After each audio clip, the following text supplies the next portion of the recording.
Hi, class. We're going to be talking about some arousal disorders and sexual dysfunction. We're going to start off with sexual arousal disorders and dysfunction in women, which, oftentimes I think sometimes people don't take some of that into consideration when they are working with different people or not. Maybe, there's a lot of not a lot of information maybe people are exposed to, which is very unfortunately very normal because we do not talk about sexual dysfunction probably very openly or in a very comfortable way. But it is something that happens in both men and women. We hear more probably about premature ejaculation or maybe erection difficulty. And so we might hear about that more often, see commercials about it, but we don't talk about like orgasmic disorders or things like that nature very often. So we're going to kind of start here. Things to take into consideration with any sort of sexual dysfunction. You may always want to suggest for a client to make sure they are in touch with a physician. If they haven't spoken to a doctor about this issue, they probably should. We never can underestimate the power of our bodies, and sometimes things don't work properly because there's something else going on. So we never want to forget about that fact. So as a clinician, it's okay to say, have you spoken to your physician about this? Have you talked to your gynecologist about this? Have you talked to your doctor? If you haven't, maybe it'd be a good idea too, just to make sure everything's okay, just to make sure everything in your body is like your blood panels come back good. Maybe there's something else going on. You never want to rule out medical. So just a tip, refer clients back to a doctor. Okay. So we need to look into, as we're looking into this with sexual, dysfunction in women, we want to talk about like there could be a couple different reasons why a woman could have a female sexual arousal disorder. There's nice little vignettes in here. Here's one. Carol, a 37-year-old woman, has been married to Robert, age 50, for 6 years. Carol's presenting complaint is that she does not feel turned on by Robert. She wants Robert to be more sexually aggressive. And when they were initially dating, Robert was more forceful. He would push her against the wall, be more passionate that way. This all stopped after marriage. Carol confided that she enjoys reading erotica and watching pornography in which women are dominated, bound, and demeaned. There was no significant deficit in Carol's ability to become lubricated with sexual stimulation or the experience genital sensations. So sometimes, like in this instance, there was a preference and then things changed. And as a result of things changing, now her body is not responding in the same way. She feels guilty. She knows that many other women would prefer Robert, but she needs someone more dominant to feel engaged during sexual activity. As Robert became less forceful, she focused on one of her fantasies while having sex, but over time, the strategy resulted in her feeling disconnected from Robert and guilty. So the challenge is, one, this happens a lot with couples. People aren't being honest with what they like and what they don't like in the bedroom. It's a very intimate topic. It is maybe a little awkward or embarrassing, and people can get really uncomfortable really quickly and very easily. However, sex is a big part of communication. If we aren't talking about it, then we can have some issues with it because we're not discussing what is going on. Now, Carol could have said to Robert, like, hey, Robert, this is something I've noticed that's changed. It's affecting me. Robert may not have minded changing, but because she kept it to herself and found her own coping skills, now she's having issues getting aroused during sex. So a sexual arousal could be due to like a medical condition or something going on medically, even menopause. Menopause affects women in a lot of different ways, one of them being lubrication, and that changes sex. And so having honest conversations with the partner about where you're at with that is really important. However, sometimes traumatic events, sometimes changes in maybe how sex is had can affect one's arousal, right? And so it's just kind of getting to the root issue. So it's trying to figure out what the event was that when they noticed it changing. Has it always been a problem? This is where taking a good history is really important. You want to make sure that you're gathering all the facts as the clinician to try to better understand why the client is experiencing these issues.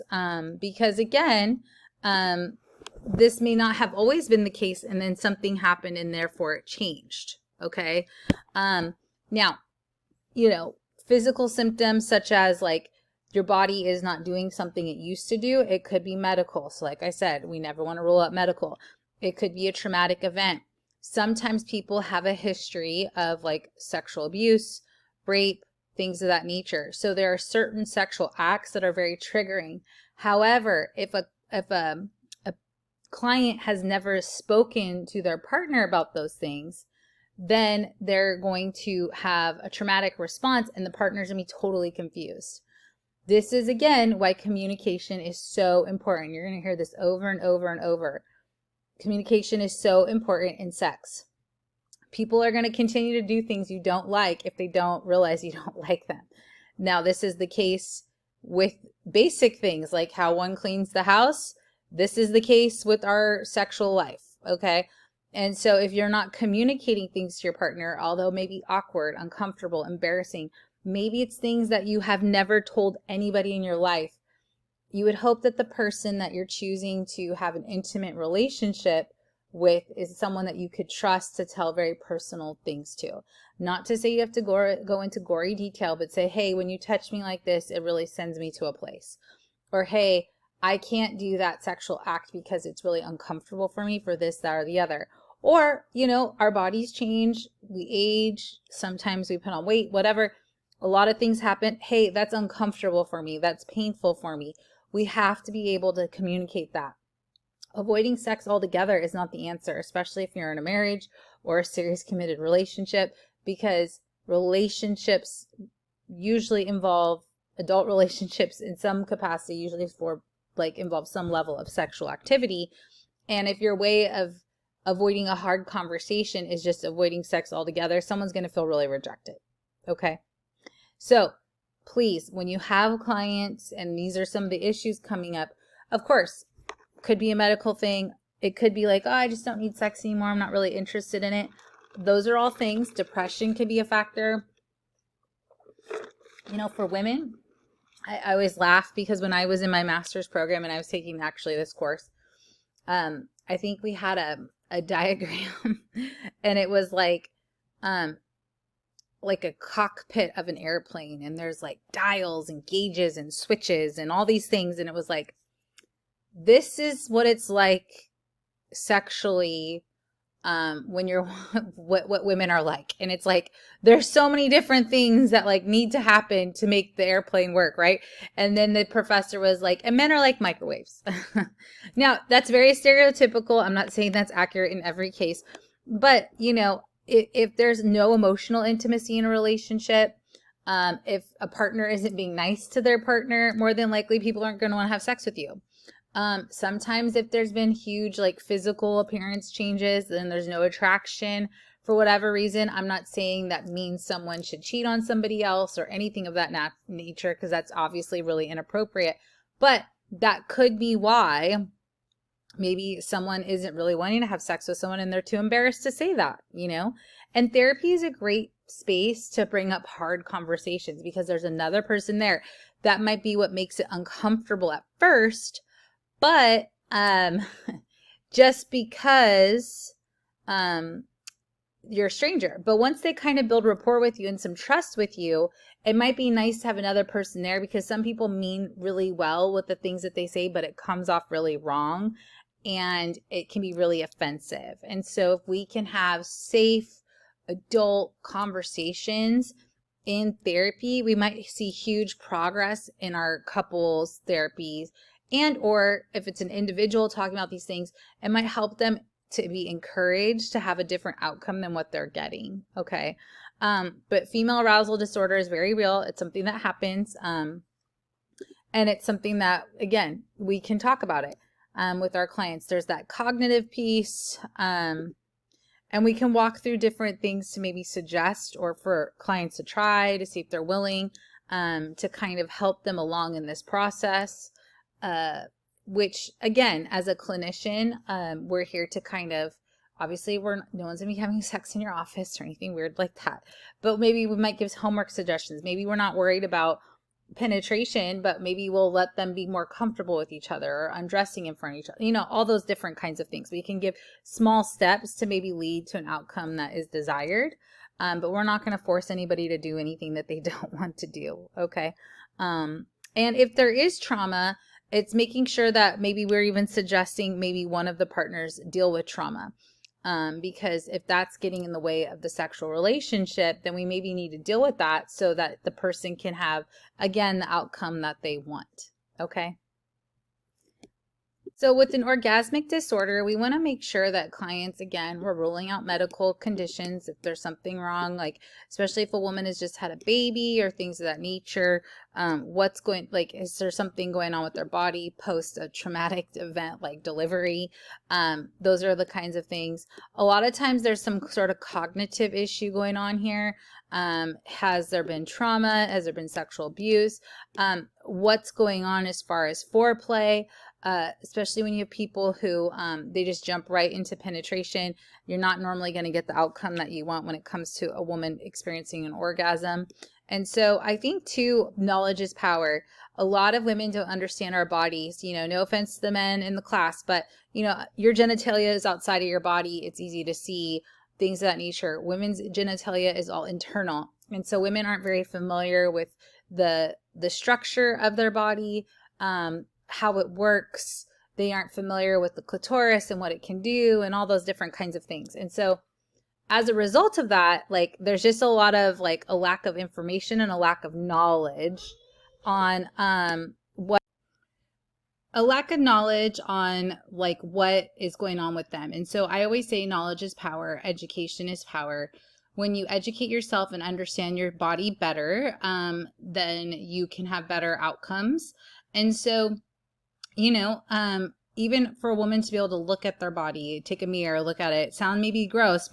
Some women, especially in a Christian community, we can be told your body, sex is dirty. All these things are dirty, dirty, dirty until you're married and then it's fine. And it's whoa, to go from it's bad to it's fine is a really hard stretch. And to understand your body isn't necessarily sinful when you're just looking at it to see what the parts are and things. So, again, some of your clients might come from very conservative backgrounds where they feel like something's wrong with them or they're gross or all these things. And so as a clinician, just being very gentle and just, not having that shock factor and just, just being really patient with someone as they're trying to understand themselves.